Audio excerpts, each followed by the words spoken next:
Hi, I'm Matt Ketman with Time Magazine. I'm here today with Robert Kiyosaki. He is the best-selling author of Rich Dad, Poor Dad, which has been translated into more than 50 languages and is the #1 personal finance book in the history of the world. Thank you for joining us today, Robert. Thank you.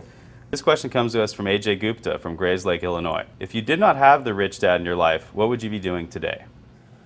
It's hard to say if I didn't have my rich dad because as a young kid, starting at probably about the age of 5, 6, 7, 8, 9, I really wanted to be rich.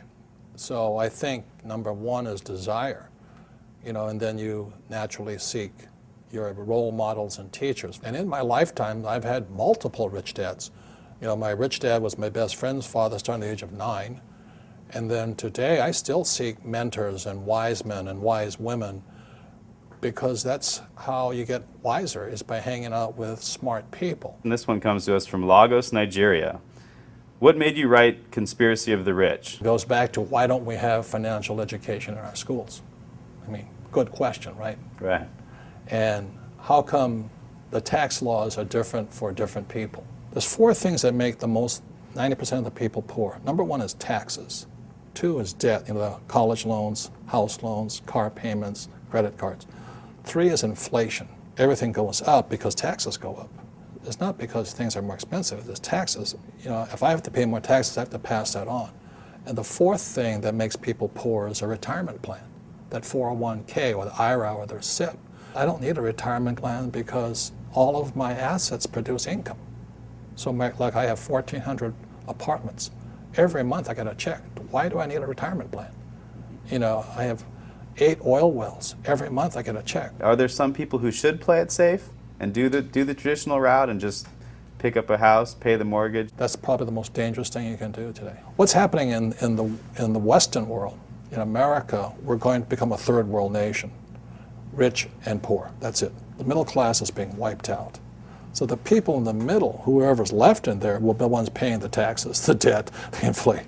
The middle class is they're the pack mule. Is there any way a government can help this, or is it really based on the individual to come up?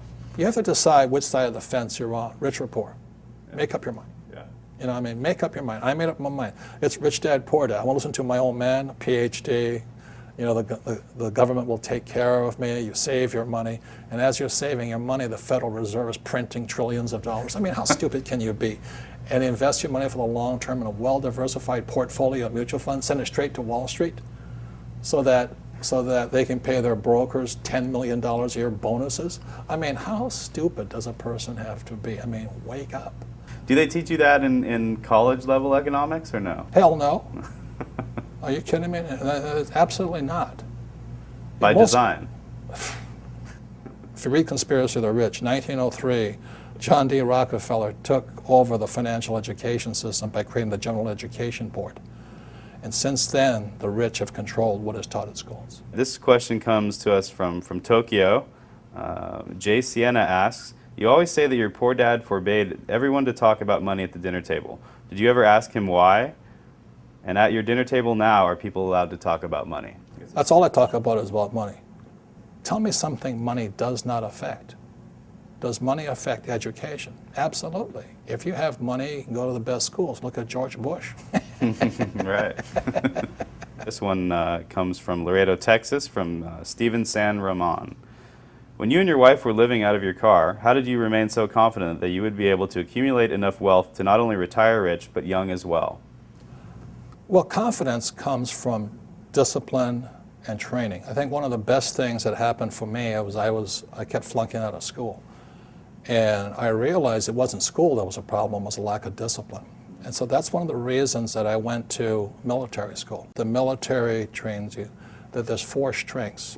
There's mental strength, emotional strength, physical strength, and spiritual strength. So that's what kind of kept me going. Is there a time to bail out on a project, though? When... I don't, that's not in my vocabulary. Yeah. Look, I have an unfair advantage, I went to war. And at war, I'm alive because other guys died for me. When you see stuff like that, how can I quit? Most guys are just wimps, pussies, cowards. They don't have it. So they should get a job. Muhammad Zafar asks, is it possible for a person with no money and few resources to still make a fortune? How? Get off your butt. You have to get smart. You have to look for teachers. I mean, it's pretty obvious. Like I said, if you want to be a mechanic, you go hang out with mechanics. You want to be a school teacher, hang out with school teachers. Right? It's really simple. I mean, and it takes determination, discipline, drive, correction. Can't quit.